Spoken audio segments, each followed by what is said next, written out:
Alô? Alô?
But yeah, time lapsed.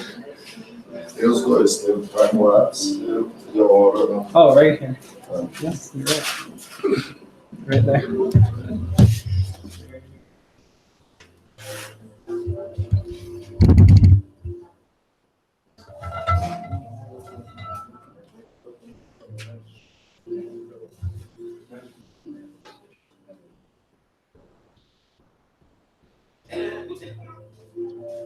Fazer uma leitura.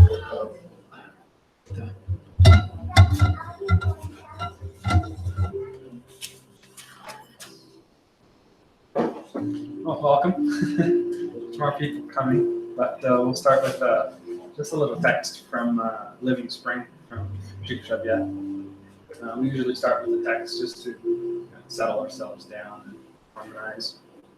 And the text is number 94, and the title is The Helmet of Hope. And it starts with a letter from Paul to the Thessalonians 5:8. It goes like this: having the hope of salvation as a helmet.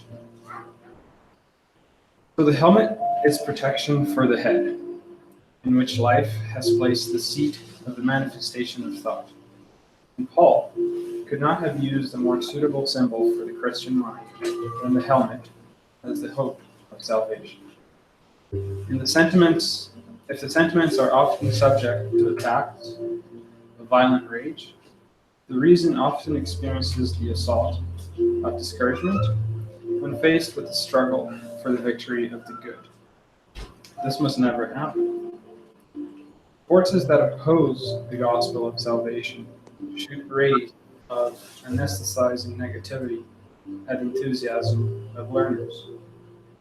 The demands of everybody and the indifference of many may try to crystallize the disciple's energy, dispersing his or her noble impulses, or neutralizing his or her ideals of renewal. However, it is crucial to always expect the development of latent principles of the good, even as evil, which is temporary, it sends its roots in all directions. It is crucial to anticipate the strengthening of the weak, just as a farmer cannot lose faith in the tender shoots, and to wait for joy and courage from the downcast with the same expectation of a floriculturist who relies on the manifestation of aroma and beauty of his and her garden full of leafless stems. But it is also crucial to realize that Christian serenity does not mean failing to act in order to continuously improve people, things, and situations in every aspect of the way. That is perhaps why the apostle does not use the symbol of a protective hat. A hat almost always implies going for a stroll, enjoying leisure and rest, when it is not part of the overall outfit, according to the fashion of the time. A helmet, however, is a defensive piece of equipment used for battle, and Jesus' disciples are effective combatants against evil. They do not have much time to think about themselves or to demand a lot of time off, because they know that the Master himself is still hard at work. Therefore, let us keep our minds on the helmet of faith-filled hope and press on to the supreme victory of the good. So let us start with the prayer. So I'll invite you to close your eyes. Take a deep breath. Realize where you are.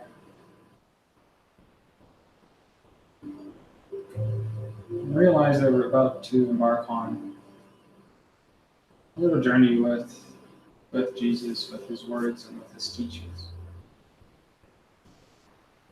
So let's thank him for first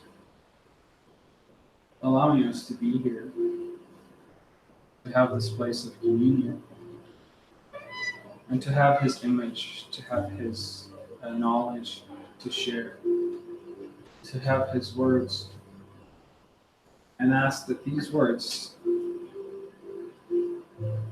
be internalized in our minds, in our hearts, and in our souls. We're asking here that the words that we hear from him today actually helps us caress our hearts, helps us change a little bit, one step at a time, so that eventually we can get closer to him, understand him better, understand ourselves better, and hopefully at one point be able to help others do the same. So be it.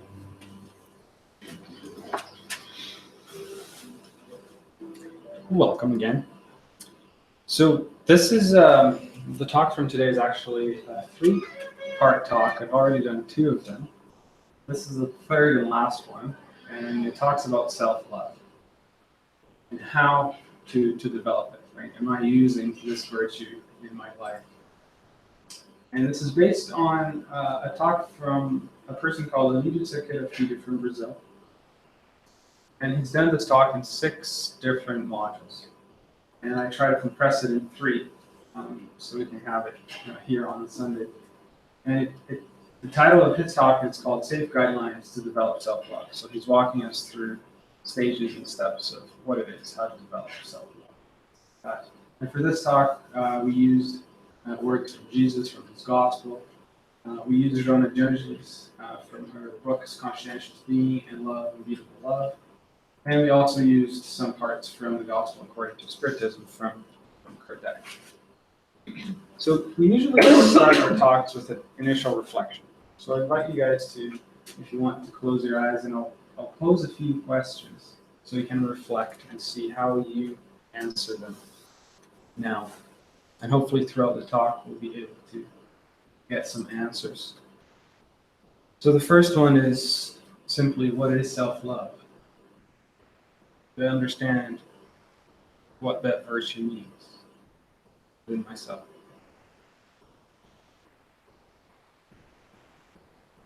And the second is, how can I develop self-love? And if I understand what it is, then what do I have to do to actually develop it?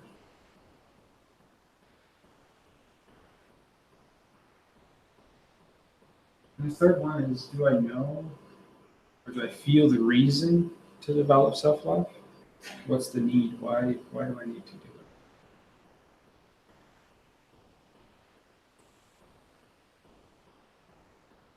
So hopefully you're able to reflect on a few of these, and now we'll start with the very first one, which is, what is self-love?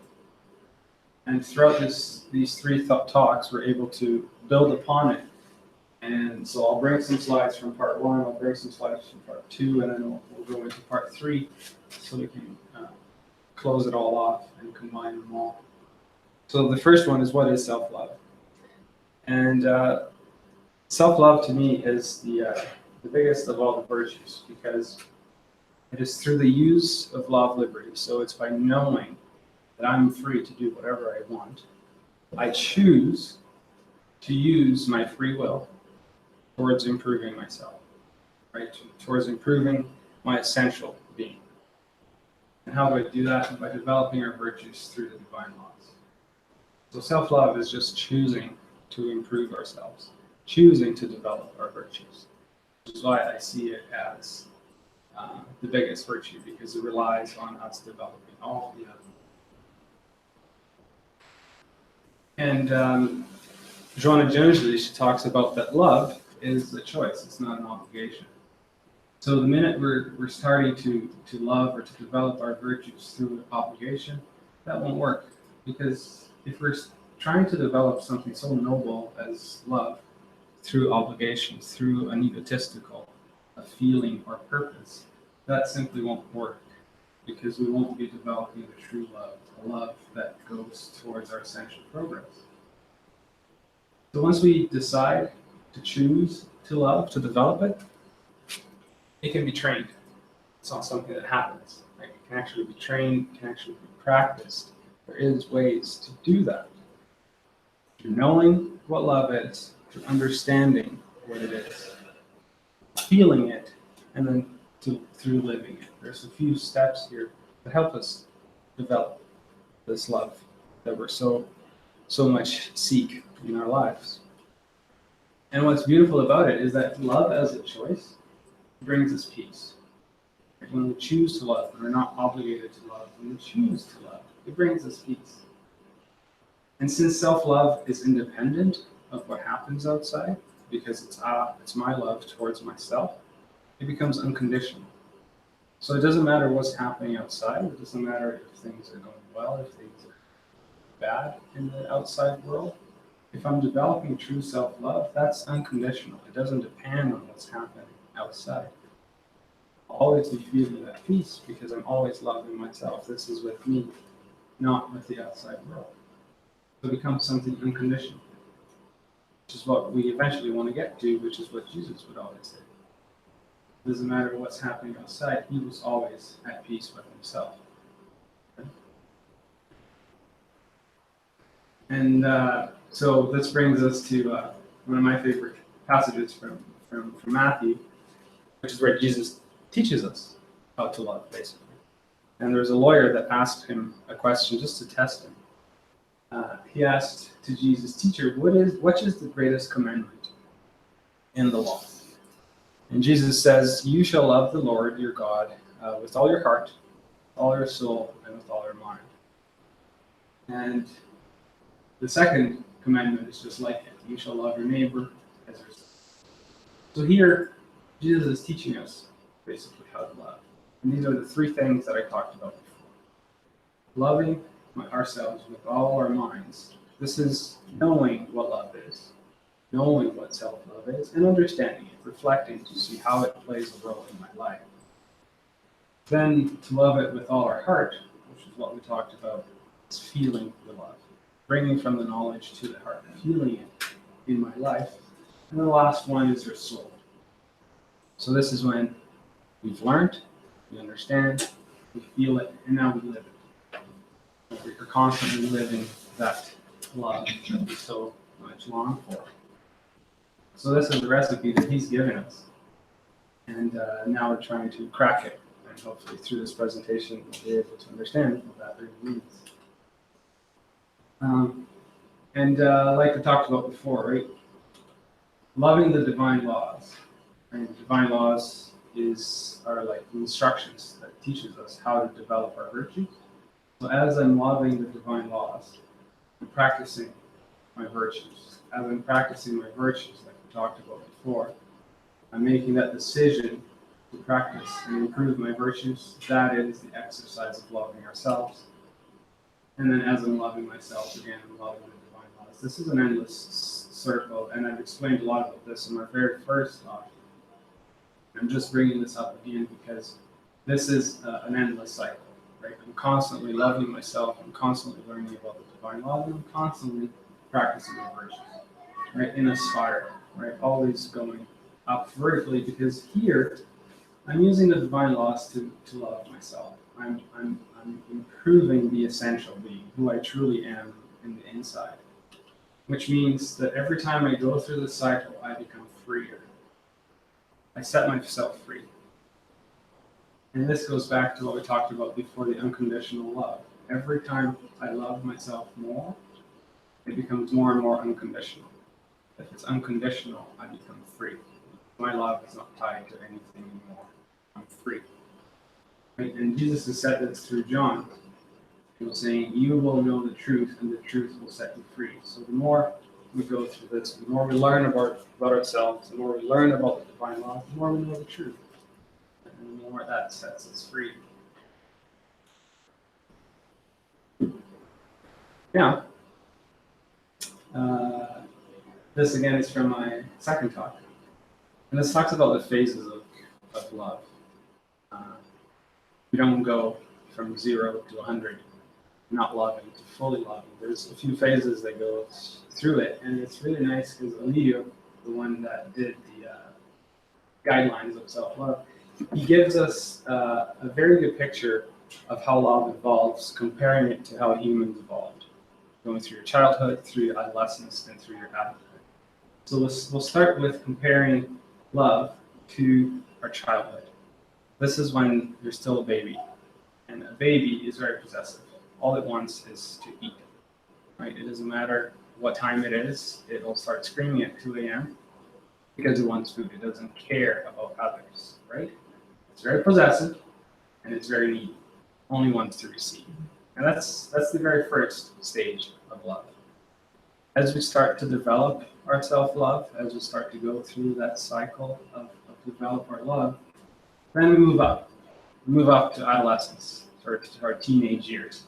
And we know that teenagers are very insecure, right? Because we still carry some of those aspects of our childhood, and we see ourselves as adults in the future. So we're still really lost. We don't know where we belong. We don't know who we are. So that's characterized by insecurity, right? And insecurity is very conditional, because everything we do, we must receive something back, right? This is usually how teenagers go about doing things, right? I'll only do this for you if you do something for me, right? And this, when we're talking about love, this generates a sense of guilt. Because when I start reflecting about my childhood, I realize that I was very possessive, right? And that wasn't right. So a feeling of guilt starts to happen. I realize that I did wrong, and because of that, I feel guilty. And in order to free myself from the guilt, I obligate myself to love. And I obligate myself to love to get freedom from my guilt, right? So again, it's that bargain that I'm playing with love that doesn't work, right? Because it's not coming from a place of gratitude, of learning. It's coming from a place of obligation, right? It's an egotistical feeling still, right? So I'm still having this play on love that I must give so I can receive. Now, eventually, when I start growing further, I get to adulthood, mature, which becomes the pacifier, unconditional love, which you can see in Jesus. He's the one who always gives love, not expecting anything back. And you can see a glimpse, I can't, but some of you can't see a glimpse of unconditional love when you think about mothers. When you think about mothers waking up at 2 a.m. when the baby's crying, waking up, going to feed the baby. So she's doing something unconditional to the baby, feeding him at 2 a.m. because after the baby's fed, he goes to sleep. The mother doesn't get anything back. The baby is not thanking her or doing anything. It's just falling back to sleep. So the mom is not getting anything back. So that's what unconditional love means. Right? It doesn't matter what an imposition it is on the mom, if it's 2 a.m., if it's noon, or whatever it is, it will wake up to feed the baby. So it'll do so unconditionally. And I'm sure that's a great feeling to have. I don't have that, but I'm sure some of you have. So it shows how pleasing it is to be free. Right? And I have to bring this up because this is the biggest obstacle to self-love. And we talked about this in my first talk, but I need to bring this just to give us some context. And a lot of times ego has this connotation of something bad, right? It's something that we have to fight against, something that we have to put down, to shut down. And ego is actually, it's just ignorance. Just us not knowing. Right? According to the Spiritist book, question 115, it talks about how we were created equal and ignorant. Right? We just were created ignorant. We didn't know how to act, and then God gave us all the tools that we needed to evolve. But we were born ignorant. And at one point, this ignorance related to all our animal instincts, the things that we just did because we thought were best. Those are animal instincts, which happened when we started. After we became humans in our first incarnations, we needed that instinct to survive. And that was okay, right? We needed that back in the day. But now, 2,000 years ago, we had Jesus come and show us how to get away from it, how to transform it to love. 150 some years ago, Spiritism again came to revive or remember us, refresh our memories about the teachings of Jesus, because now we can move away from this ignorance. Right? We now have the knowledge, we have the guidelines from Jesus, from Spiritism, to transform, to use our intellect, to use our minds, to transform our ego from non-loving instincts to self-loving feelings. Right? We're now able to transform it. It's not something that we fight against. It's just something that we transform. And Joanna Gengelis, she gives us a bit of a picture to show how ego plays around in our lives. Right? And there's usually two types of ego. We'll start with the essential being. This is no ego. Right? This is my essential being, my soul, which is pure love. But Yeah. we also call it self. The self. Exactly. This is Psychological self. Yeah, exactly. No ego around. It's just eventually who we want to become. Then she shows us there's one circle around it that prevents us from feeling reaching the essential being, which is, she calls it the evident face of the ego. So these are the feelings when you're comparing to love. This is the lack of love.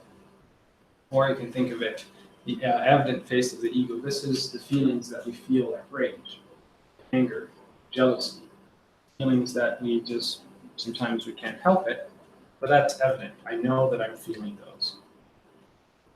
Second one is the masked face of the ego. And this is one of the most dangerous ones because it's the pseudo-love. The one that I think I love, but truly I don't. And I'll give you a bit of a picture. Like, for example, if I'm feeling angry, I think myself as a very serene person, right? I'm very peaceful. I never get angry, except when I see those two people, and they always push my buttons, and they talk. I get really angry, right? But I'm not angry. They're making me angry, right? So I'm putting a mask on myself, saying that I'm a serene person, right? But if they start talking, I feel angry, but that's because of that. It's not because of me, right? So I'm taking that responsibility away and saying that it's their fault, it's not mine. I'm a serene person. That's the mask of the ego, which is this one around it. And why is it around it? Because after I take this mask out, I realize that, yeah, I'm an angry person. So I move from the green to the blue here. Now I realize that I'm angry. Once I realize I'm angry, then I can transform that to serenity. So it's a few steps that we go through back to our essential feelings. But now I'm actually starting on part 3. So all until now was basically a refresher on what we talked about before. And Aliyu, he describes 2 masks of the ego, 2 types of people, the people pleaser and the perfectionist. Those are both masks of the ego. And we'll explain what these 2 are as an example. So the people pleaser usually lacks self-love. They're in a movement of self-annulment. They don't think they're worth anything, so they choose to shut their lives down to do everything for others. But they're still in that bargain stages. They're still doing something for somebody else to get something back. And they're not doing this out of charity. They're doing this because they want something back. And this leads us to 2 movements here. When a person is a people pleaser, guilty as charged, self-abandonment is one of the things that it goes through, because it's abandoning themselves. They're trying to take away the work to self-love and putting that burden into somebody else. So So the people pleaser, like we talked about, is lack of self-love. So I don't love myself, and I'm doing good things for others, so they love me. I'm trying to put the burden of loving myself onto others. I'm trying to feed myself love from love from others. And we can't do that because nobody can fill our self-love bucket other than ourselves. We can't expect somebody else's love to fill that void in ourselves. Right? And that brings us to the law of responsibility. Like developing love, developing self-love, that's one of our responsibilities. Through the law of progress from God, eventually we will get there. Right? And we can't expect somebody else to do it for us. Right? We're trying to push that responsibility away from us and putting it to somebody else, but we know that doesn't work. And what's very interesting about this is that usually people pleasers, they require constant affirmations. They require people to constantly tell them they love them, constantly give them words of affirmation. And what's interesting is that they can never take it. When people tell them that they love them or thank them for something that they are doing, they actually can't even take that love because they don't know what love is. They haven't developed their own. So they end up thinking it's fake. They end up thinking people actually don't love them. And that's dangerous because eventually that gets into an existential state. They are feeling that they don't belong anymore. They've annulled themselves. They're not worthy of love because they can't find love anywhere. They're trying to get others to love them, but they can't take that love because they don't understand it. So they start to escape. And eventually that makes them feel like they don't belong and that their life is not good. They might lead into depression and eventually suicide. Right? So it's a whole process that all comes from lack of self-love. It's trying to put the burden on somebody else and not doing it yourself. And the other one that we wanted to talk about was the perfectionist. And Alito chose these two because they're quite prevalent in our world nowadays, and a lot of people are perfectionists and people pleasers. It can happen on the same time too. And the perfectionist, especially where we live, Canada, it's very prevalent, and it's the lack of the apprentice feeling. Apprentice feeling is the virtue of the month here, and that's why I chose to bring this up. And the apprentice feeling is realizing that we are immortal spirits. Right? We're not here just for this one life. We reincarnate with the purpose of improving ourselves. Right? As sons of God, we have that right. We have that beauty. And the apprentice feeling shows that since we're here to learn, we can make mistakes. We're allowed to make mistakes because that's how we learn. Now, perfectionists, they don't allow themselves to make mistakes because they realize they have to be perfect. And that's a very bad interpretation of the apprentice feeling, because by knowing we have multiple reincarnations to improve, we know that we're not perfect. If we're here on Earth, we're not perfect. Just can't be, right? Otherwise, we'd be that guy and not this one. So by understanding that we're not perfect, we're slowly getting away from the perfectionism. So, Can I yes, just add one thing? please. Mention this, the apprentice feeling. The apprentice also learns from mistake of others. It's not that the only way we learn is through mistakes. We learn from the good things we do as well. So it's important. But when there is the mistake, it doesn't echo inside us as something that I didn't learn, right? Or punish it with a feeling of guilt, or punish myself that I am not perfect.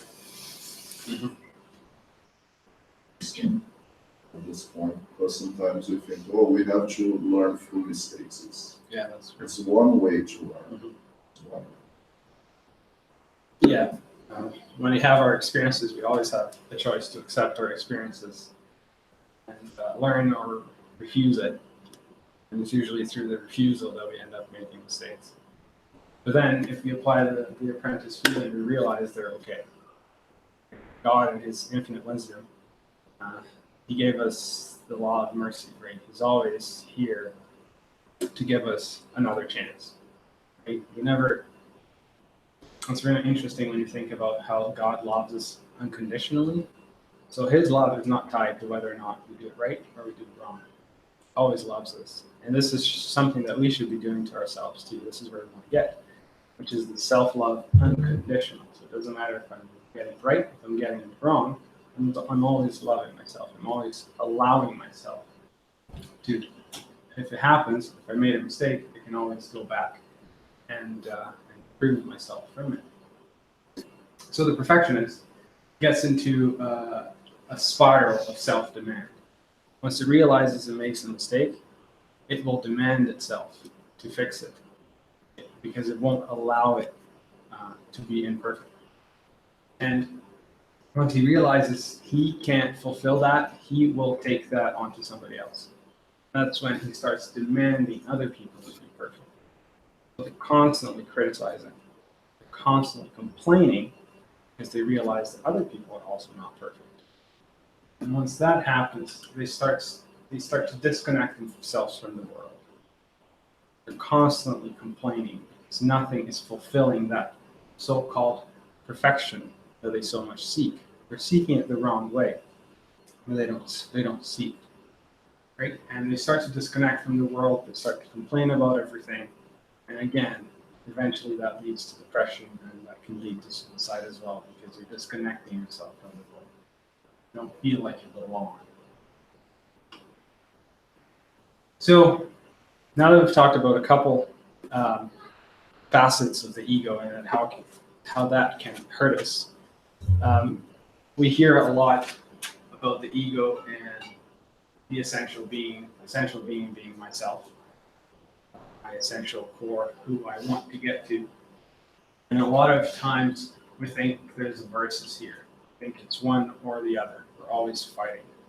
But what Aledio says is that it's not a fight. And it's not a fight because there's no losers. In this fight, there's no losers because it's me transforming myself. It's just not a winner. So it's never a fight. Also because maybe you have to embrace the egoistic feelings. Yeah. You have to. Which is another thing that makes us think that it's not a fight. Exactly. It's what we call a journey of transformation, basically. Right? This endless, not endless, there isn't end, but it's a journey towards transforming all our egos into essential egos, into virtues. Like Carol said, it first starts with recognizing I have that feeling. Right? It's not somebody else that's causing that feeling, it's myself. Recognizing it, then welcoming it, realizing that's me, this is who I am. From then, we repent. And repent is not something passive. Repent is coming to our mission, realizing we have our mission to love ourselves. And we can use the tools and the word from Jesus to help ourselves grow. Realizing Jesus knows more than we do, so let's follow him.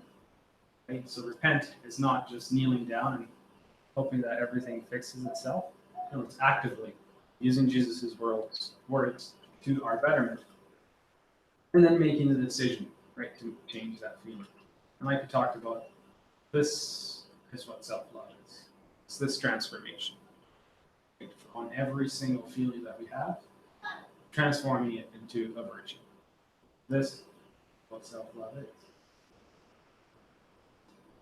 And this brings, I was reading the Gospel according to Spiritism as I was coming up with this talk. And I read this, which I found it to be very soothing for this talk. And it goes like this. This is the Spirit of Truth, so it's Jesus.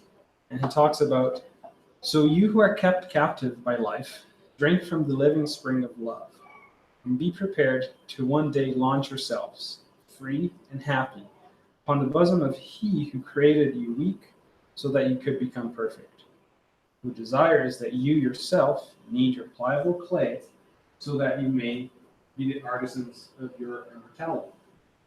So I found this beautiful because it talks about exactly what we're talking about here. So the captive of life, this is us here in our lives, in our human lives. Drink from the living spring of love, right? So always focusing on improving our self-love, always using the loving words from Jesus to improve ourselves. One day, we will launch ourselves. We will be free and happy. This is our goal. That's why we're transforming ourselves. And this will make us closer to God, who created us weak and ignorant, like we talked about before. And He created us weak and ignorant so we could become perfect. And He desires that you, us, ourselves, knead our pliable clay. So this is where He's telling that we ourselves are responsible for our own transformation. We can't put that burden onto anybody else. This is us doing it because we are the artisans of our immortality. God gave us all the tools that we need to sculpt a sculpture out of a stone block. When God created us, He gave us a stone block, basically. He already sees the sculpture inside. We usually don't. So through the God's providence, through all the tools that He has given us, including Jesus and even Spiritism, He gives us the tools to carve it out, to carve that beautiful sculpture out of that stone. He already sees the sculpture built. We usually don't. And that's where we come and we shape our own immortality, our own self. So let us embark on this transformation. And this is where I talk about how to actually go from A to B, right? How to develop, how to transform ourselves. And the first thing is, what's the purpose? We need to understand what is the purpose for this whole transformation. Why do we want to transform? Because if we don't know the purpose of doing something, we'll run away from it. That's usually happens with teenagers. We tell them to do something. If they can't understand why, they'll likely not do it, or they'll complain about it the whole way. So the first thing is understanding the purpose. So why do you think we have to make this effort? Why do we have to make the effort to transform ourselves? And it was actually in the previous slide. So we make this effort to be happy. Honestly, this is the sole purpose, right? It's to reach that freedom, to reach that happiness that God told us we can get to. And why do we live? Why are we here? Right? It's so we can make the constant decision to, through our experiences, reach happiness. And so the first one, why make the effort, is to be happy. Why live? Is to have a place to do this. Is to have a place to actually make the effort to be happy. And the third one is, how can I develop the capacity to persevere? And this is the sentence that we say a lot. It's by understanding that we are immortal spirits, by understanding that we're sons of God, we choose, right, to use the divine laws to develop our virtues. Right? We make that choice and we keep doing it. At every stepping stone, at every improvement that we do, we receive something back. We actually feel happiness, we feel joy, we feel peace, right? So that fuels us to persevere into this whole transformation. So once I know the purpose, once I understand why I'm here, I stop running away. Right? And I actively want to be better. And as I was reflecting about this, the analogy that came to mind was a Rubik's Cube. And actually, in my mind, it fit really well. Hopefully, I'll be able to convey it to you guys. And with Rubik's Cube, it works because we always know what the goal is. Always know what the purpose is. We always start here, but we know where we want to get to. So that's the purpose that we talk about. Let's go through the steps. So the very first one is to detect. Right? And detect is realizing that feeling. We'll use anger for an example, right? Is detecting that we're angry. So detecting that Rubik's Cube. And realizing it's all a mess and that it needs improvement. The second one is to actually take it. So I take the cube and I look at it, I realize it's mine, and I want to get better. So this is where, with anger, for example, I take it in. I realize it's my feeling, it's not somebody else's, and I welcome it through the apprentice feeling that we talked about. Right? This is me knowing that I'm allowed to feel this way. I'm allowed to be who I am. I'm allowed to feel anger. And I welcome it. Once I welcome it, I can then analyze it, understand it, and decide to transform. When we're thinking about the Rubik's Cube, when I take it, when I look around, I analyze it, I try to understand, realize where the pieces are, where they need to be. And then I make the decision to actually start turning. Making the decision to start turning, that's deciding to transform. Right? And this is what Sometimes I ask myself if the best term is welcome or embrace it. Because embrace brings exactly the meaning that we try to understand that take it with you. Yeah. I know that welcome brings the same, in English it's kind of tricky, brings the same, but the embrace brings the deeper understanding of take it to you. Take it as close as possible to your heart. That's right? true. Yeah, that's a very good point. But, Embrace it. Point to bring, because we have debated many times about this word. Okay. And sometimes I still feel that embrace brings pretty closer to the, and we do say this in English, embrace your feelings. This is a common quote. Yeah, that's although welcome is still more used. Sometimes welcome brings more the welcome people who are coming in and out. Yeah. But this is inside me. This is a personal feeling. Whenever I embrace it and I accept that I have it, I think then the full welcoming happens. That's true, and it's a very good point because it's usually when we embrace it, by embracing that feeling, we'll learn more about it, right? But we'll actually be pushing to actually, let's go deep, right? Let's go understand it. Let's go analyze it. I like that. That's very active. And today, this morning, right before I left my car, I started getting nervous about this presentation. And the first thing that came to mind was, close my eyes and meditate, it'll go away.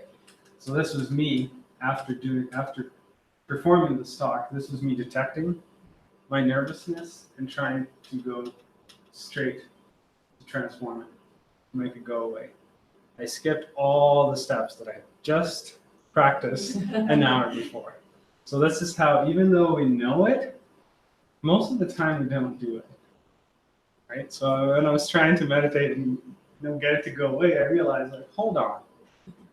Just talked about it. Because you already reflected that you have it, right? Yeah. And in the past you have already, I have to welcome this. And so the other steps may be faster because you're already getting to the conclusion, it's happening again. So I have to embrace myself. Exactly. Because my first thought was, get it out. Go away. Close your eyes, that will pass. Yeah, close my eyes. It'll go away. Go to bed, sleep. The next morning, it won't be there anymore. Well, it's not how it works. Right? So even though I've said these steps many times before, I still... Which brings another reflection, which is a constant exercise. It's a constant exercise. Which is going to be better each day that we practice, but it still requires a lot of effort. Exactly. It's gonna be better and better, I believe, but we have to have always in our minds that it's practice all the It's time. your ego. What a Exactly. It's very good. guilty as charged. I'm the perfectionist, right? So it's really interesting, and the invitation of reflection is very important because we come here very often, we hear these words, and might get into that automatism of just hearing the words and not reflecting every time, right? So bringing these words into ourselves, right? So I have a question. So Yeah. what do you do then? Do you have a certain tool that you always use in circumstances like that when you're kind of freaking out? Embracing the feeling. I Oh. allow myself to feel that way. It's not trying to push. It's not push it away. the Okay, not carpet, recognizing it. Okay. Yeah. because most of the time what we do with bad feelings we have, You just pretend they're not there. Yeah. right? yeah, We we put that want to get mask. rid of it, right? Instead of doing it, what our dear Victor is saying is recognize it, understand it, Yeah. welcome, embrace it. That's a very tough thing because we don't like to do that. We don't live in a society to praise this thing. So our society says just strengthen your good things and get rid of the bad things. But the bad things are something that is calling my attention all the time. Yes.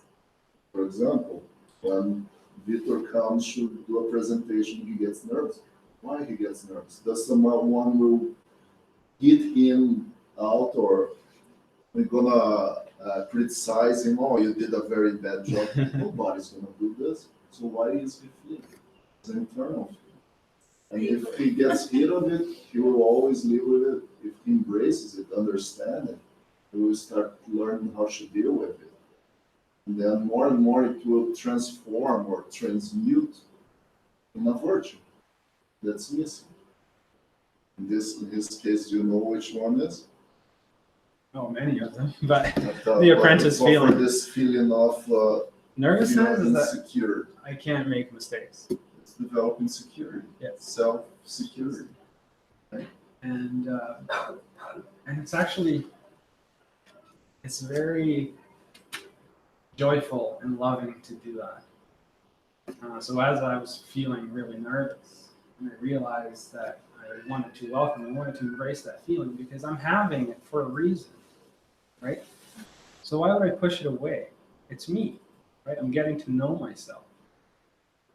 So I'm comforting myself. I'm giving myself comfort by allowing me to feel that. It's coming for a reason. So let's embrace it. Let's feel it.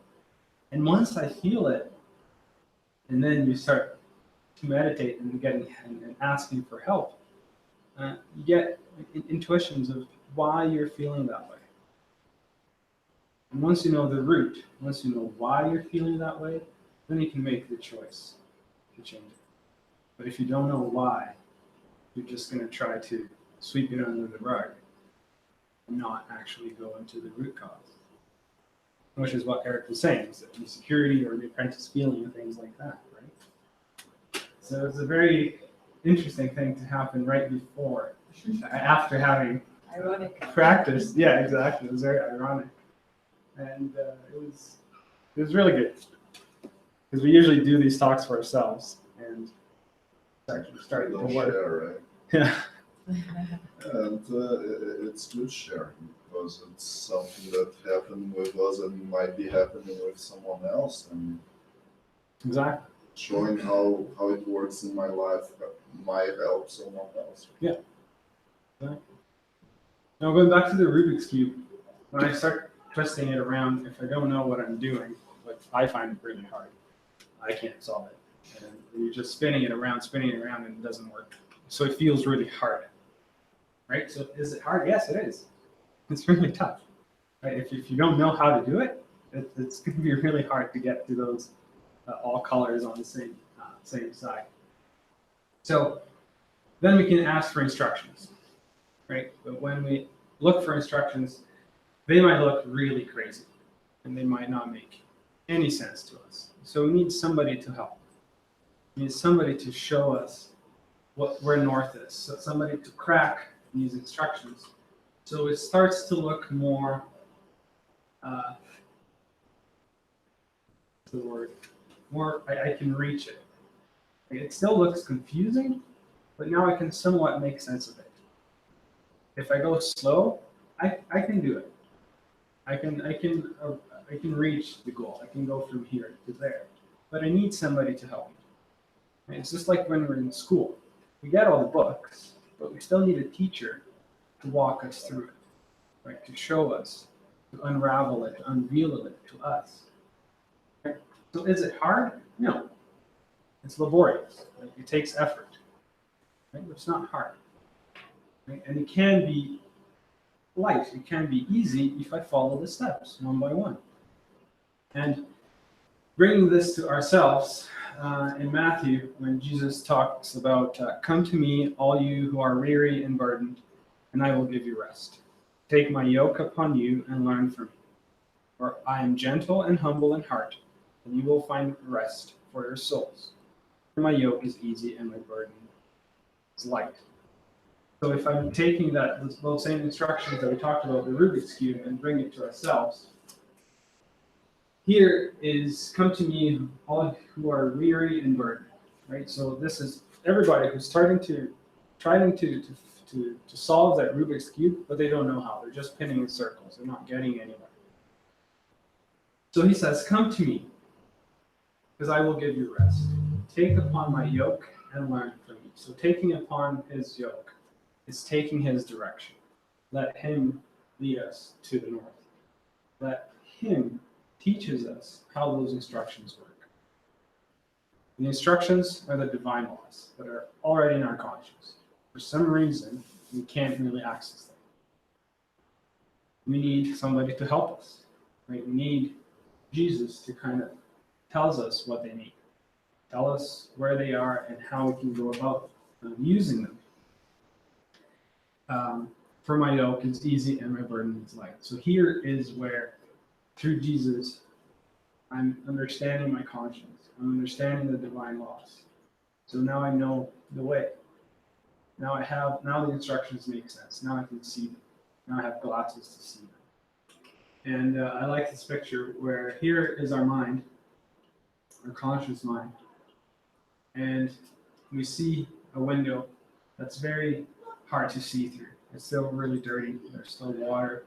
And we can use Jesus' words. We can use the learnings and the teachings from him so we're able to see our conscience. And I see Jesus as the little key to the many doors my conscience has. Like through his teachings, through his words, he can make all those instructions make sense to us. Okay? So this is us being able to see the conscience that we have in us, to see all the divine laws that are in here already. Just for some reason, it's laborious for us to access it. So Jesus always provides those keys to make us get there.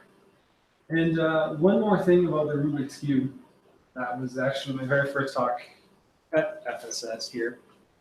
When we're talking about the cubes and we're talking about the virtues, each little face of the cube is a stepping stone for a virtue.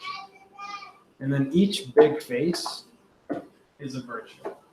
Right? So each little red you can see as a stepping stone to achieving love, for example. That's one of the virtues. And once you have all the colors on one side, that's when you actually achieve that virtue. But they are comprised of small little stepping stones. So as we start reflecting, once we start reflecting about ourselves, now that we kind of know how to do it, we realize that it's not only 6 virtues that we have to develop, we have multiple. There's quite a few virtues that we have to develop. And it might get overwhelming, right? You might think, oh my God, there's so many and I don't have enough time.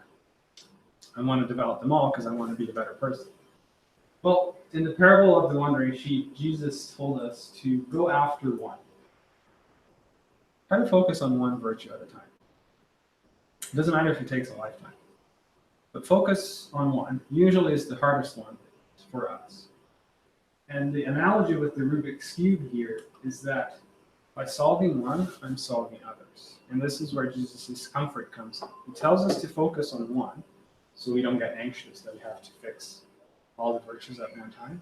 And by fixing one, by turning one of the Rubik's Cube, you can see that all others follow it, right? I'm not just moving one little cube, I'm moving a lot of them together.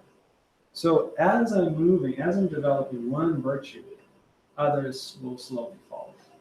And that takes the anxiety away.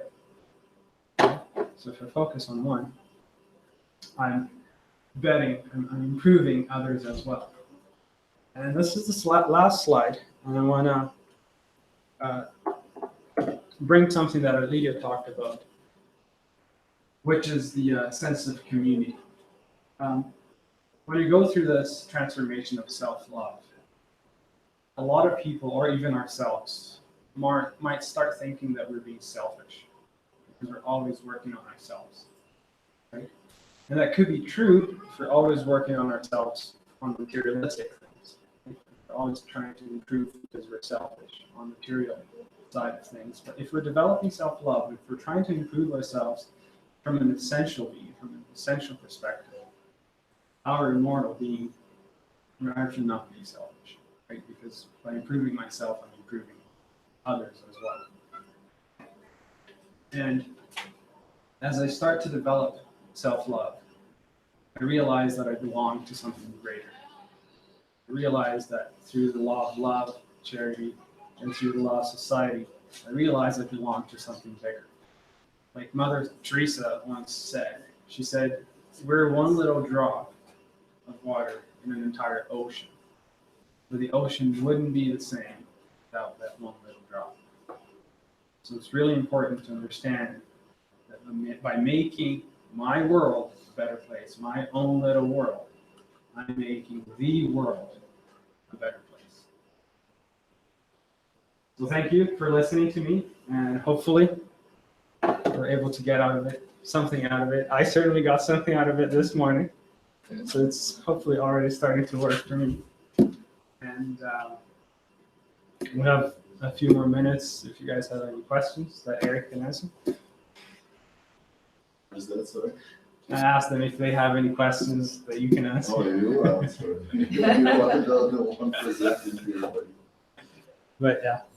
I like the analogy of the cube. You like it? Okay, thank Very you. nice. Yeah, that's very easy to understand. Oh, good. Yeah, it was very good. Very good. I would like to propose a reflection. How do we identify our wandering sheep or the lost sheep that he said, the virtue that we most need to develop right now? How do we identify it? You just ask someone from your family and they will be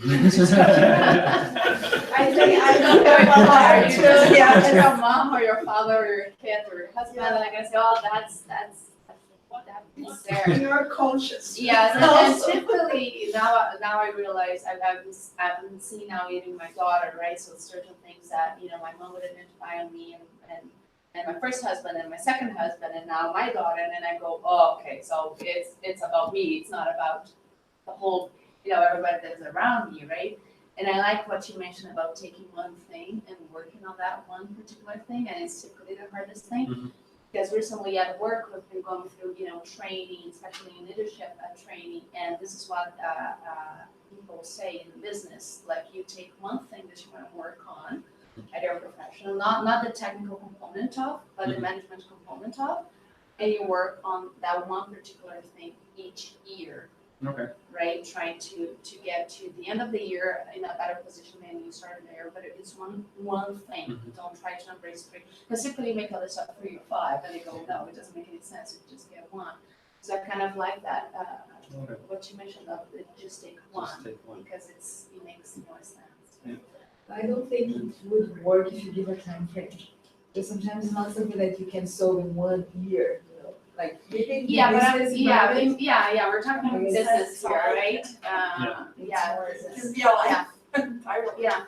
hopefully it's not gonna, obviously we want to solve that problem as faster as we can, but it doesn't work like that, unfortunately, right? It's a Yeah. constant Okay, exercise. so but I heard from you Does anybody else have clues how we identify this wandering sheep? Because that's your opinion, and Yeah, thank you for bringing up. But is there any other candidate? I Because guess, yes, it's a good way to identify what the other perceive on me, but do I perceive things in myself?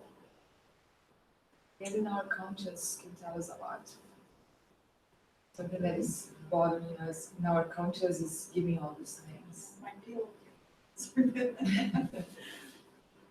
What Jesus taught us about how we find things that are not so okay. You can say in Portuguese. This is probably easier for most of us.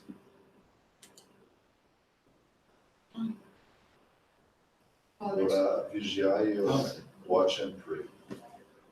We live in a world that we don't meditate anymore, we don't stop listening ourselves, we don't stop listening what's surrounding us, or mainly surrounding our inner or ourself.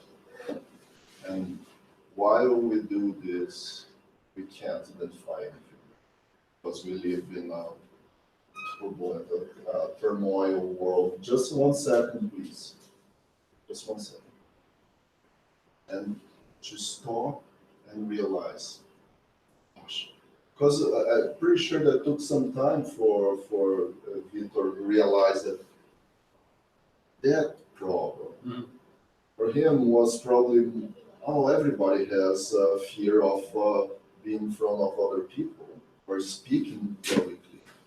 But do we truly understand why I have this fear? Why I have, not why Cynthia has. Why? And then we start going, and for some people, really will depend on going really deep and saying going to therapy, right? Do even previous lives regression.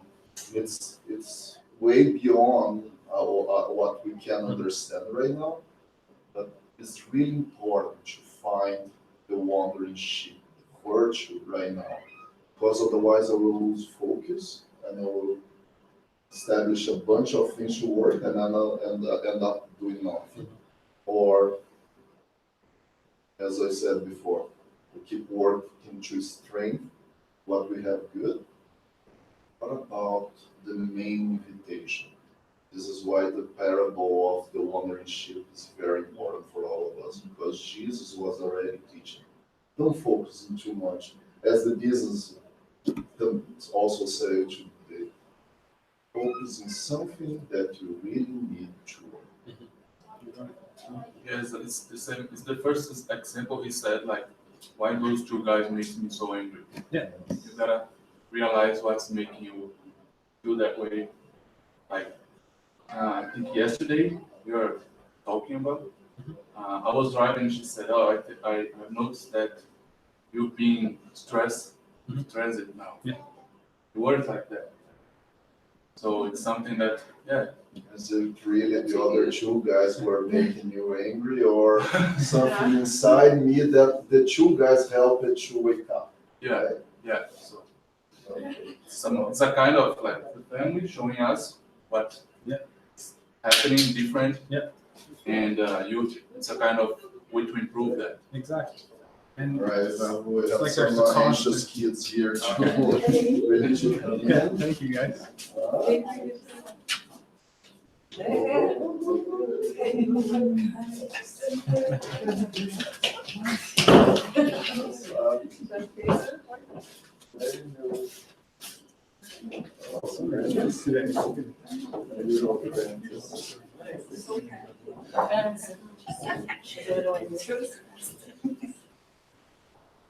So, you guys are supposed to say something after yawning.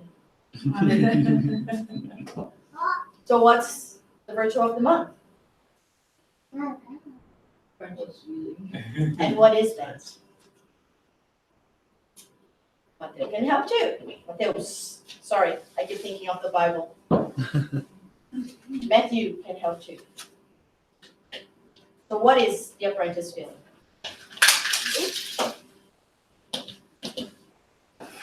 Come on, we talked about it for a long time. Yeah. You know something? You feel like fish. Fish? Yeah. Is it to feel like a fish? Follow Jesus, As a what?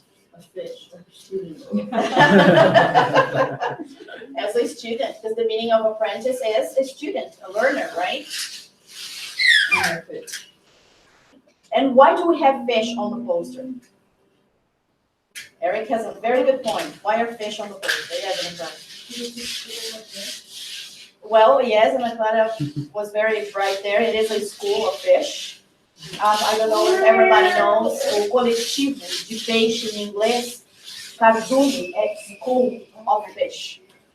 And it's because we also, today we studied the story of how the first 4 apostles became Jesus' apprentices, how they started following Jesus. When Jesus went on the boat on Lake Gennesaret and helped them fish, and Jesus told them, "Follow me, and I will turn you into fishers of men." Yes. Jesus is like a fishing pole. Yes. Okay, thank you guys. Thank you. Thank you. All right, we're gonna do our final prayer now. And we're gonna do ours. And we're gonna go low with fish. Yes. Remember, we told you we could do Yeah, that.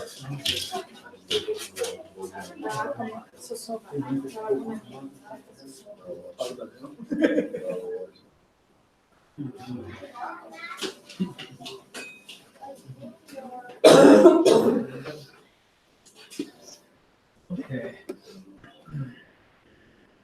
So let's close our eyes.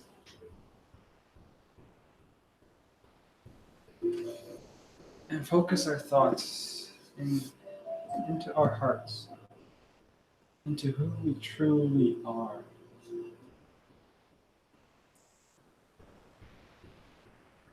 In that, we want to feel gratitude towards Jesus for showing us the way, for giving us the mechanisms, to showing us where north is. Like Gabriel said, the fishing pole. Using his words as tools to make us better. And helping us recognize through our own reflection who we truly are. With no masks, with no biases. Who we are. So when we know who we are, able to actually start to transform it and to love ourselves unconditionally, with no ties. So we're free to be who we are, and we're willing to persevere with our own transformation by helping us, which helps the entire world to be a better place. So be it.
Sehr gut.